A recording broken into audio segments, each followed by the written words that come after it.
Eh, lama ya untuk menuju status aman itu lama, itu pemulihan Aceh itu lama ya. Cuman 1 bulan atau 2 bulan pasca tsunami itu warga mulai beraktivitas seperti biasa. Saya waktu itu sudah mulai bersekolah, ya sudah mulai bersekolah di SMP, SMP waktu itu saya pindah SMP waktu itu ya, dari SMP 1 ke SMP 6 di Banda Aceh, karena kebetulan SMP 1 itu hancur kena tsunami. Kalau yang SMP 6 itu nggak maksudnya kena tsunami, cuman nggak sampai hancur ya, masih berdiri tegak sekolahnya. Jadi saya sempat bersekolah waktu itu di SMP 6 itu, cuman pakaiannya pakaian bebas ya, pakaian bebas karena kami nggak punya seragam sekolah, jadi dibebaskan untuk pakai pakaian bebas. Kalau pulih sepenuhnya nggak lama ya proses pemulihan Aceh itu, cuman sedikit-sedikit warga sudah mulai beraktivitas seperti biasa, sudah bersekolah, sudah ada yang ke kantor, yang bangunan kantornya itu nggak hancur gitu, sudah beraktivitas seperti biasa. Gitu. Bu, mau tanya Bu. Ya boleh. Setelah dari kejadian itu ada trauma nggak Bu yang tersisa di Ibu? Terus setelah dari kejadian itu gimana Ibu melanjutin kehidupan sehari-harinya? Oh, kalau trauma pasti ada ya. Setiap korban penyintas tsunami atau kejadian apapun itu pasti punya trauma. Cuman apa ya? Sebenarnya sebenarnya healing itu, penyembuhan diri itu tuh kan sebenarnya dari diri sendiri dulu ya. Pertama itu dari diri sendiri, bahwa hidup ini tuh nggak berhenti sampai di tsunami itu aja gitu. Hidup tuh terus berlanjut gitu ya. Hidup terus berlanjut.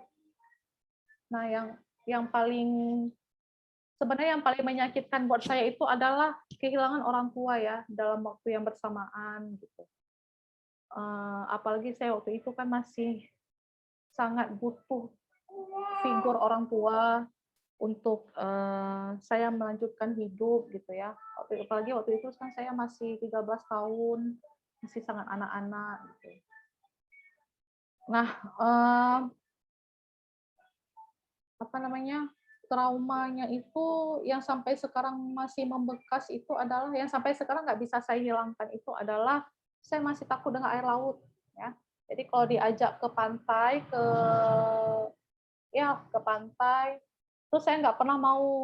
Kalau diajak mandi air laut tuh saya nggak pernah mau gitu. Jadi saya duduk aja gitu di pinggir pantai gitu. Kalau untuk mandi laut tuh saya nggak mau karena saya masih sangat trauma sampai sekarang.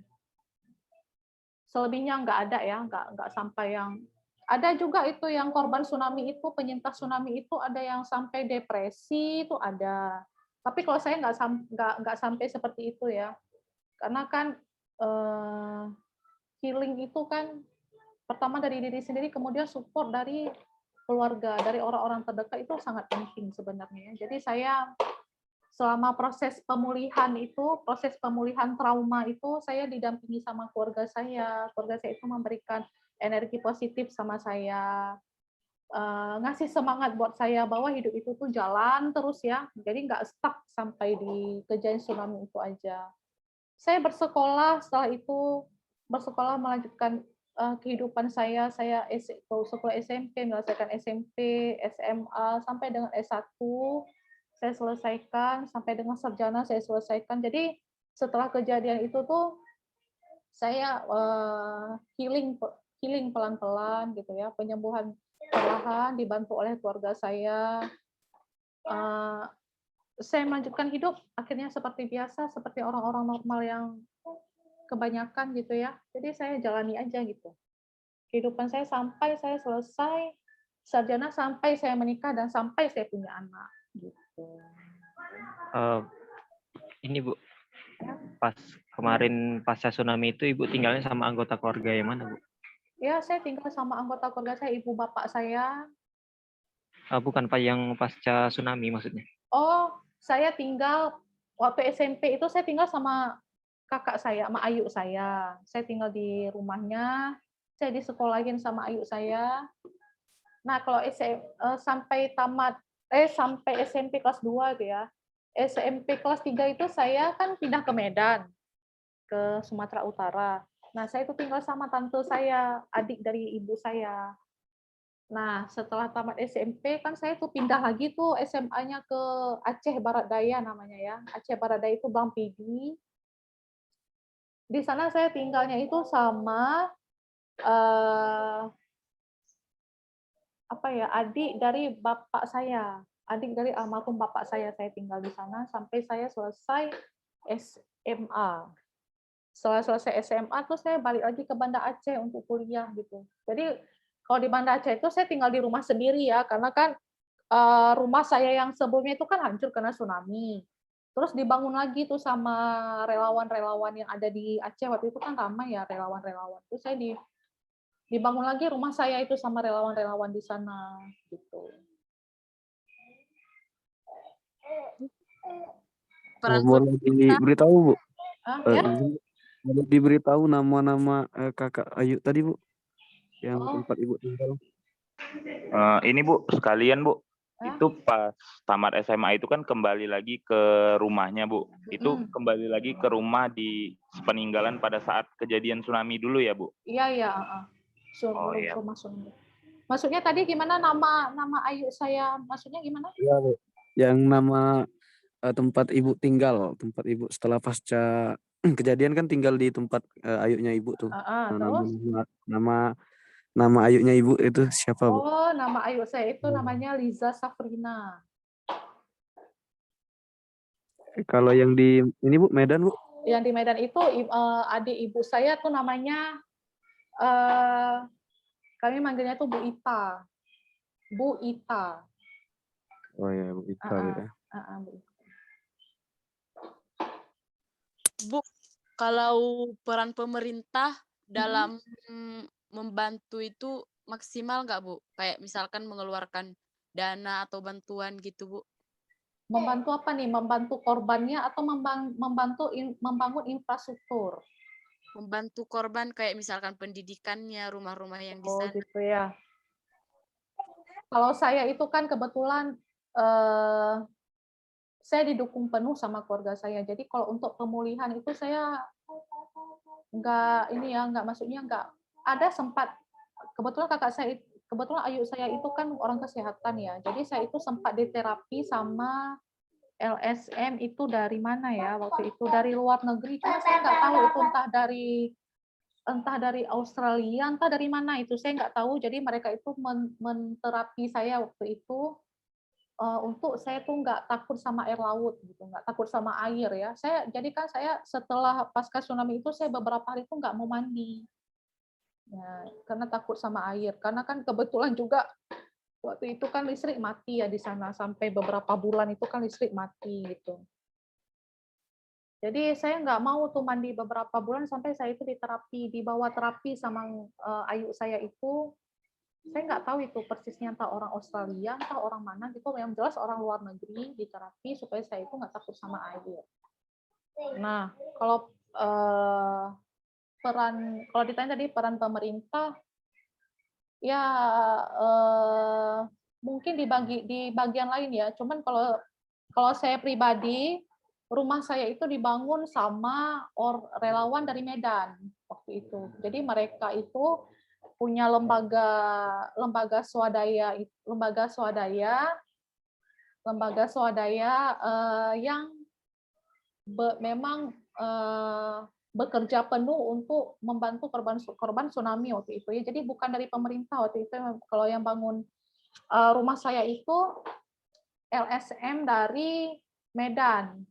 Jadi bukan pemerintah waktu itu. Cuman mungkin di bidang lain ya, pemerintah ada bantu di bidang lain, mungkin kayak perkantoran misalnya, sekolah-sekolah itu mungkin ada dibantu. Tapi saya nggak tahu persis ya kontribusi pemerintah maksudnya untuk penanganan korban atau membangun rumah itu kayaknya kalau rumah-rumah itu kayaknya kebanyakan LSM ya yang bangun. gitu. Kalau pemerintah itu kayaknya sepertinya lebih kebanyakan ke perkantoran, gedung sekolah gitu ya. Tapi kalau rumah-rumah itu kayaknya lebih banyak LSM yang bangun. LSM luar Aceh gitu. Ini Bu, izin Bu. Boleh. Untuk boleh nggak Bu jelasin tentang kayak umur orang tua Ibu pada saat kejadian itu terakhir itu umurnya berapa ya Bu? Umur Ibu dan bapaknya Ibu. Nah, terus ada nggak sih Bu perbedaan dari sebelum tsunami dan setelah tsunami itu perasaan apa yang berbeda dari kekeluargaan Ibu gitu, dari menjalani hidup yang sebelumnya dilengkapi dengan keluarga yang lengkap dan setelah pasca tsunami itu dengan hanya hidup 3 bersaudara, gimana Bu perasaan Ibu tentang perbedaan itu Bu? Gitu ya. Kalau umur bapak saya waktu itu umurnya kalau saya nggak salah itu 54 tahun ya. Kalau umur ibu saya itu kalau nggak salah 45 tahun. Jadi umur bapak saya 54, ibu saya 45. Nah, perbedaan kehidupannya tadi seperti yang ditanyakan tadi ya. Yang jelas ya, setelah tsunami itu saya merasakan banyak sekali perbedaan dari umur 13 tahun itu ya. Jadi kan 13 tahun itu kita semua pasti tahu ya, 13 tahun itu umur yang masih anak-anak, masih belum cukup umur, masih di bawah umur lah kalau bisa dibilang ya, karena kan menurut Undang-Undang Perlindungan Anak itu umur yang dikatakan cukup umur itu adalah dari umur 17 tahun gitu ya. Nah, jadi kan 13 tahun itu kan umur yang masih sangat labil, emosi kita juga masih belum bisa kita kontrol sepenuhnya. Kita juga masih mudah terpengaruh dengan lingkungan yang baik atau lingkungan yang buruk itu juga masih sangat terpengaruh ya, masih sangat cepat terpengaruh. Nah, jadi yang saya rasakan itu adalah bagaimana saat itu saya kehilangan orang tua, saya self protection ya, maksudnya saya melindungi diri saya sendiri itu dari tidak terjerumusnya ke dalam hal yang nggak diinginkan gitu. Jadi bagaimana saya mengontrol diri saya sendiri untuk memilah-milah mana yang harus saya ikuti, mana yang enggak gitu. Jadi itu tantangan buat saya sebenarnya. Karena kan kalau anak-anak itu kan kalau diajak sama teman, kita cabut sekolah yuk aja gitu. Karena kan masih anak-anak ya, maksudnya masih suka ngikut tren gitu ya, trennya yang cabut sekolah, trennya yang apa gitu, pokoknya yang nggak bagus itu pun diikutin juga kalau anak-anak gitu ya. Nah, itu tantangan buat saya sebenarnya. Nah, terus saya sebenarnya waktu anak-anak itu iri ngelihat teman-teman saya masih punya orang tua tuh, waduh enak ya kayaknya hidupnya masih ada orang tua gitu ya. Terus saya kalau ada apa-apa, kalau sedih-sedih itu kan, saya pengen cerita sama orang tua tuh saya nggak ada tempat cerita gitu kan. Walaupun saya punya kakak, walaupun saya masih punya abang, tapi kan beda ya rasanya kalau cerita ke orang tua tuh beda rasanya seperti kita cerita sama kakak kita atau abang kita gitu. Nah, kalau menjalani kehidupan tanpa orang tua ya gimana ya? Ya awal-awalnya pasti sulit ya. Maksudnya pasti berat gitu. Yang namanya kita nggak kehilangan orang tua, kita nggak ngelihat mereka, mayat mereka kita juga nggak ngelihat gitu. Maksudnya kita masih shock ya. Karena kan tiba-tiba gitu kejadiannya ngerenggut orang tua kita, keluarga kita. Ya tapi akhirnya kita saling menguatkan, kakak saya, abang saya itu saling menguatkan kami, kami saling menguatkan bahwa walaupun nggak ada orang tua kita juga masih bisa hidup gitu, masih bisa melanjutkan hidup dengan baik gitu kan. Jadi kalau ada apa-apa tuh yang dipesan sama Ayu saya itu kalau ada apa-apa cerita sama kakak, sama abang gitu. Jadi kami ini pengganti orang tuanya Dina gitu. Karena kan saya kebetulan yang bungsu ya. Jadi saya juga masih punya adik mama, adik ibu saya juga, saya masih punya adik dari ibu saya, masih punya adik-adik dari almarhum bapak saya. Jadi mereka saling menguatkan saya, saling memberi support bahwa Dina itu nggak sendiri gitu, masih punya kami tempat cerita, tempat berkeluh kesah gitu. Kalau ada hal yang mau ditanyakan, mau di-sharing, kalau ada kesusahan, kesedihan yang mau diceritakan tuh ya ceritanya sama kami. Jadi ya saya merasa kehidupan saya dari setelah tsunami sampai sekarang saya punya anak tuh ya seperti ini, maksudnya seperti biasa aja gitu. Ya bedanya memang nggak ada orang tua ya, cuman saya kan masih punya kakak, masih punya adik-adik dari ibu saya, masih punya adik-adik dari bapak saya. Jadi ya biasa aja. Nah, Bu, ya, ini Bu, satu lagi Bu. Boleh nggak Bu, tolong diinfoin nama orang tua Ibu, nama Bapak dan Ibu. Sama gini Bu, tadi Ibu bilang kan pada saat setelah tamat SMA, itu rumah Ibu yang terkena tsunami itu dibangun kembali itu Bu. Nah, itu gimana Bu, pada saat pertama kali tinggal ke rumah tersebut, yang tinggal di sana itu siapa aja Bu?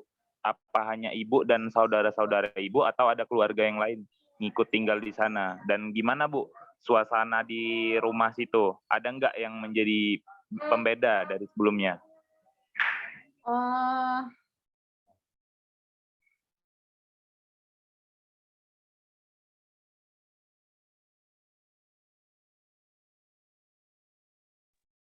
Nama almarhum bapak saya itu namanya Muslizar Putih.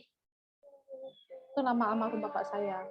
Kalau nama ibu saya namanya Bertalina Ahmad. Itu nama ibu saya, nama almarhum ibu saya.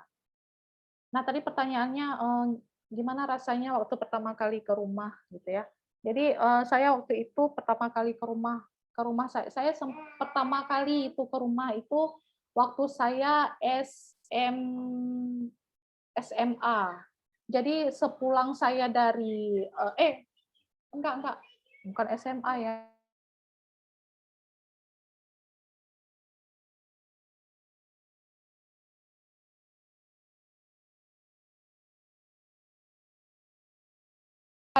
Jadi pasca tsunami itu kan saya nggak pernah ngunjungin rumah ya, karena kan memang jadi akses ke rumah itu kan susah. Kemudian saya juga langsung bersekolah, langsung tinggal sama ayu saya, kemudian saya langsung pindah ke Medan segala macam. Jadi saya pasca tsunami itu saya nggak pernah mengunjungi rumah. Nah, pertama kali saya ke rumah itu waktu saya kayaknya SMP ya, SMP. Jadi saya mau berangkat ke Medan itu, saya sempat ke Banda Aceh dulu kan, saya SMP kelas, iyalah, SMP saya mau berangkat ke Medan, saya mau berangkat ke Medan, saya kan SMP kelas 3 kan di Medan. Jadi sebelum saya berangkat ke Medan itu saya ke rumah dulu, saya lihat rumah. Nah, itu yang ngurus pembangunan rumah itu abang saya kebetulan, abang saya nomor 4 yang selamat itu. Jadi kebetulan kan tanah rumah kami itu kan luas ya, jadi saya dapat 2 rumah. Jadi pertama kali saya ke rumah itu suasananya pasti beda ya. Yang dulunya halaman rumah saya itu besar, sekarang jadi sempit gitu. Terus yang dulunya ramai, sekarang jadi sepi. Jadi waktu pertama kali saya ke rumah itu, rumah yang dibangun itu nggak banyak ya, baru beberapa rumah. Dan saya masih takut-takut waktu itu ya, pertama-tama ke rumah tuh saya masih takut gitu. Saya ngelihat kondisi rumah, ya Allah, itu pada hancur semua. Jadi sebagian rumah yang belum dibangun itu kan pada hancur semuanya. Nah, kalau rumah saya itu kebetulan waktu itu yang bangun dari Medan ya, LSM dari Medan, kalau saya nggak salah namanya Elsaka Medan. Nah, kalau yang rumah kami yang satu lagi itu belum dibangun waktu itu. Yang pertama kali saya ke rumah itu, rumah yang satu lagi itu belum dibangun. Jadi rumah saya itu dibangun 2 kamar dan belum ada kamar mandi waktu itu. kamar mandinya tuh masih setengah jadi waktu itu. Jadi sumber airnya itu ada sumur di belakang, cuman airnya itu airnya kayak air lagang ya. Kalau kami bilang air lagang. Kalau bahasa ininya apa sih Bang? Bahasa Indonesia? Air keruh gitu ya. Jadi kan kalau kita mandi itu kan pakai sabun ya. Sabunnya itu nggak lengket gitu ke badan kita karena asin gitu ya airnya. Ya, kayak asin gitu airnya. Jadi di sana tuh kan airnya tuh asin. Kalau misalnya kita gali sumur tuh airnya asin. Jadi gitu. Kalau air bersih itu kami harus beli galon air gitu. Jadi kalau mau mandi air bersih itu pakai galon air. Kalau pakai air sumur itu, kalau kita mandi itu sabunnya nggak lengket di badan kita. Kalau kita cuci pakaian juga gitu, nggak bisa pakaian karena airnya nggak bagus.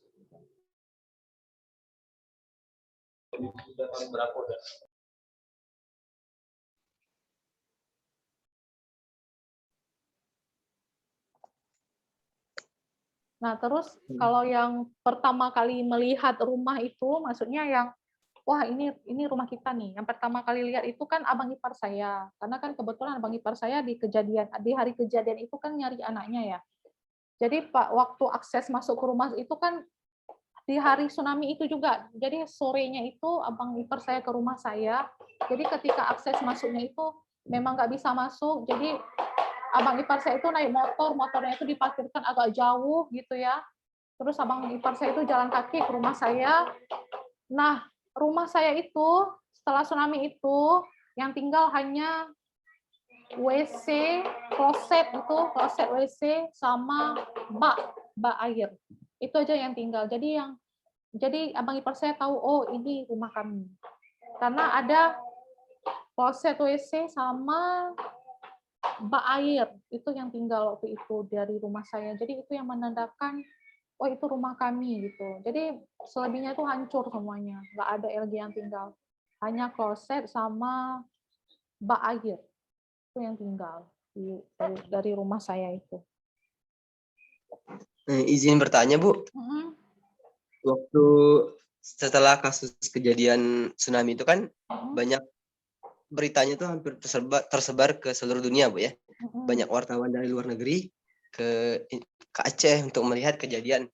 Nah, kan relawan itu banyak dari Indonesia. Dari luar negeri juga banyak nggak Bu?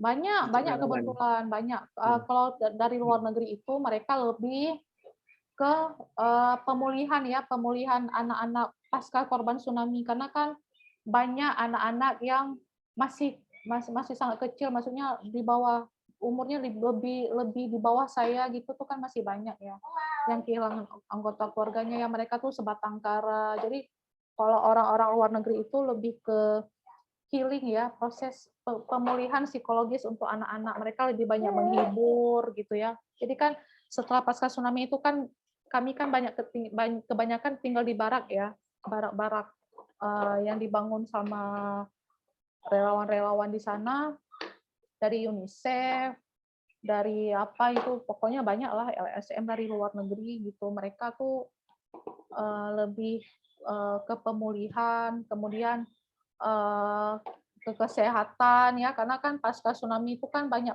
penyakit ya, misalnya kayak sesak, batu, karena kan banyak dari korban-korban itu kan yang nelan air itu ya, air tsunami. Saya juga sempat nelan air tsunami, cuman enggak banyak, cuman efeknya tuh ke sekarang. Jadi saya kalau batuk itu sembuhnya lama, itu efeknya. Karena saya waktu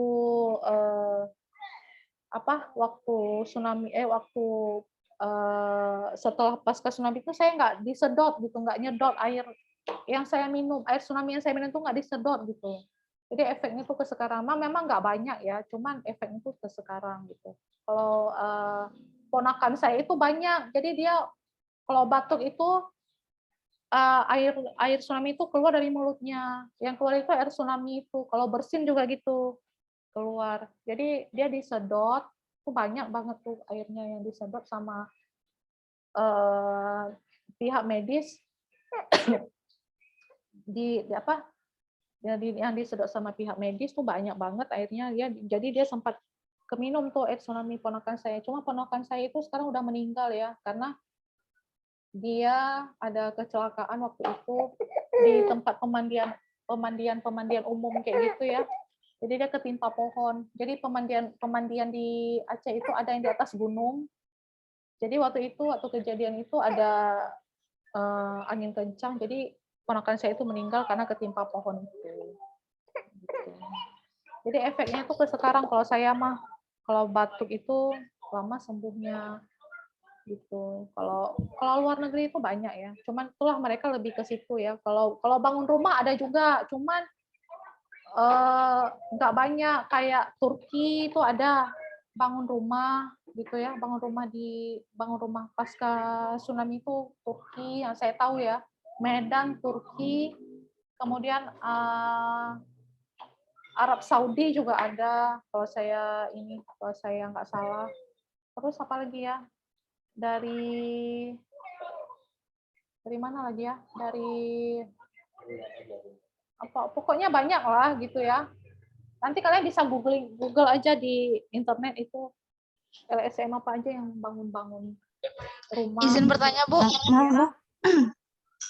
Bu, kan setelah kejadian tsunami yang di Aceh itu, saya mau nanya nih, Ibu pada tahun berapa masuk kuliah dan di mana? Terus Ibu wisudanya tahun berapa juga, Bu? Sama sekalian jurusan yang Ibu ambil itu apa? Terus satu lagi, Bu, pertama kali Ibu ketemu sama Pak Jufrizal itu tahun berapa ya, Bu? Sampai akhirnya menikah di tahun berapa? Dan sekarang Ibu dengan Bapak punya anak berapa? Itu, Bu. Gitu. Terima kasih ya, Bu. Oke. Jadi saya kuliah itu 2010, masuk kuliah 2010 di UIN Araniri Banda Aceh, jurusan Kesejahteraan Sosial. Saya selesai kuliah itu di 2016. Saya wisuda 2016, tapi saya sidang itu di 2015. Saya sidang S1 sarjana itu di 2015. Wisudanya di 2016. Saya 2016 itu bekerja ya di UIN. Jadi saya ketika mau wisuda, saya dikontrak di UIN Araniri. Beberapa hari sebelum saya wisuda, saya alhamdulillah dikontrak untuk bekerja di UIN Araniri. Jadi saya sempat bekerja di UIN itu 4 tahun dari 2016 sampai 2020. Nah, saya bertemu dengan dosen kalian, dengan Bapak Jufrizal, itu di akhir 2016. Kebetulan Bapak Jufrizal waktu itu baru pulang S2, baru pulang belum setahun ya, belum setahun pulang dari Cina. Jadi kebetulan Bapak Jufrizal itu jadi dosen kontrak di UIN Araniri. Kalau saya itu staf, karena saya belum S2 ya, saya staf di UIN. Jadi saya waktu itu jadi staf prodi. Kontrak saya pertama kali itu jadi staf prodi PMI, karena waktu itu Kesos itu masih di bawah PMI. Jadi jurusan saya itu masih bernaung di bawah jurusan pengembangan masyarakat Islam, masih konsentrasi kesejahteraan sosial waktu itu. Jadi saya jadi staf prodi. Bapak Jufrizal itu kebetulan dosen kontrak di Fakultas Dakwah. Jadi saya bertemu beliau itu di akhir 2016 sekitar bulan Oktober kalau saya nggak salah. Karena kan satu kantor ya. Satu kantor. Jadi saya bertemu, ngobrol-ngobrol seperti biasa, kayak ngobrol teman gitu ya. Dan akhirnya kami memutuskan, pertama kami itu bertunangan dulu ya, bertunangan di Januari 2017. Jadi kami berkenalan tuh 3 bulan ya, Oktober, November, Desember. Di Januarinya tuh kami memutuskan untuk bertunangan, dan saya menikah di Oktober 2017. Di tanggal 1 Oktober 2017 kami menikah. Dan sekarang kami punya 2 anak. Anak saya yang pertama itu umurnya 3 tahun. Lahir di bulan Agustus 2018, tanggal 12 Agustus 2018. Namanya Raika Ihwanul Hakim. Coba berdiri dulu. Saya nampak sama kakak. Ini anak saya yang pertama, laki-laki. Namanya Raika Ihwanul Hakim, umurnya 3 tahun. Ini anak saya nomor 2. Nah, ini perempuan, namanya Aranaya Hizazaldin. Jadi dia ini lahir di bulan Mei 2021, tanggal 27. Jadi waktu dia ini lahir, bapaknya nggak ada sama saya. Bapaknya itu lagi di sini di Palembang. Jadi saya melahirkan di Aceh itu. Jadi tanpa didampingi oleh suami saya melahirkan anak saya nomor 2. Kalau yang pertama itu masih ada suami saya ya, karena 2018 kan suami saya masih di Aceh gitu. Nah, itu. Berarti sekarang diulangi emang ya, Bu? nama anaknya, Bu, yang nomor 2 tadi, Bu, sama umurnya. Yang ini ya, yang nomor 2 ya. Ya. Yang nomor 2 namanya Aranaya Hiza Zaldin.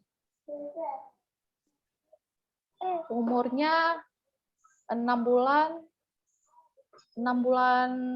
setengah ya, 6 bulan setengah umurnya. Maaf Bu, Ya, ini kembali kejadian yang pas setelah tsunami yang sore hari itu kan ketemu abang yang pembawa jerigen itu. Nah itu lama waktu perjalanan ke masjid dan waktu ketemu sama kakak ipar itu kapan Bu? Terima kasih. Jadi kan setelah abangnya itu nyari orang tuanya kan nggak ketemu tuh di daerah itu ya. Jadi kami jalan tuh ke masjid itu, sebenarnya jarak dari tempat saya itu ke masjid itu nggak jauh ya. Cuma karena akses berjalannya itu susah karena kan masih banyak mayat, masih banyak bangunan-bangunan yang roboh gitu ya. Jadi agak lama ya. Jadi nyampenya itu agak lama. Nah, jadi kalau ketemu sama abang ipar saya itu, jadi sebelum sampai ke Masjid Raya itu, di Masjid Raya itu ada taman ya. Sebelum masuk ke halaman Masjid Raya itu ada taman bundaran gitu. Jadi di situ saya ketemu sama abang ipar saya. Nah, dari cerita abang ipar saya, kenapa dia tahu ada saya di situ? Jadi ternyata ada tetangga rumah saya yang kebetulan selamat ngelihat saya di area Masjid Raya itu. Jadi pas ngelihat abang ipar saya, orang itu, tetangga saya itu bilang ke abang ipar saya, Pak, saya tadi lihat adiknya Bu Liza di sana, katanya gitu, ngelihat saya. Nama kakak saya itu kan Liza Safina ya. Jadi dia bilang, saya ngeliat adik Bu Liza di sana, katanya gitu. Lagi jalan sama abang-abang, katanya gitu. Nah, kemudian disusul sama abang ipar saya. Nah, di situ dia manggil. Pas ngeliat saya, dia manggil Dina, katanya gitu. Nah, disitulah kemudian saya ketemu sama abang ipar saya. Jadi di Taman Masjid Raya saya ketemu sama abang ipar saya. Jadi sebelum masuk ke halaman itu ada taman ya. Jadi di situ kami ketemunya sama abang ipar saya. Mau Bu, boleh diulangi kapan Bu ketemunya? Sore, malam? Enggak, di sore hari itu. Di sore hari, enggak malam ya. Saya di malam itu dari rumah. Bu, ini bertanya Bu. Ini Bu, tolong Bu, Ibu ceritakan momen terakhir kali Ibu sama keluarga yang Ibu ingat, momen terakhir kali sebelum kejadian tsunami yang Ibu ingat, momen yang berkesan. Momen yang berkesan. Berkesan enggak sih? Momen terakhir. Oh, momen terakhir. Ya tadi kan seperti yang sudah saya ceritakan, hari itu hari Minggu, jadi kami semua tuh berkumpul di rumah gitu. Saya waktu itu baru siap jogging itu kan bersih-bersih mandi ya, sama bapak saya itu lagi cuci mobil, ibu saya lagi masak gitu ya. Jadi kami beraktivitas seperti biasa gitu. Kalau saya kan masih anak-anak itu sarapan sambil nonton kartun gitu. Tapi yang paling saya ingat, maksudnya yang paling membekas itu ya, saya terakhir megang tangan ibu saya, dan terakhir saya lihat orang tua saya, itu yang paling berkesan. Kalau ditanya tadi kan yang paling berkesan ya, yang berkesan itu ya, yang terakhir kali saya megang tangan ibu saya itu waktu kami lari berdua, sama saya terakhir kali ngelihat orang tua saya waktu itu. Yang ibu saya udah jatuh bersimpuh, setengah bersimpuh, kemudian bapak saya waktu itu masih megang tangan ibu saya, itu yang paling berkesan sebenarnya ya. Kalau misalnya momen sebelum tsunami itu ya seperti biasa, maksudnya beraktivitas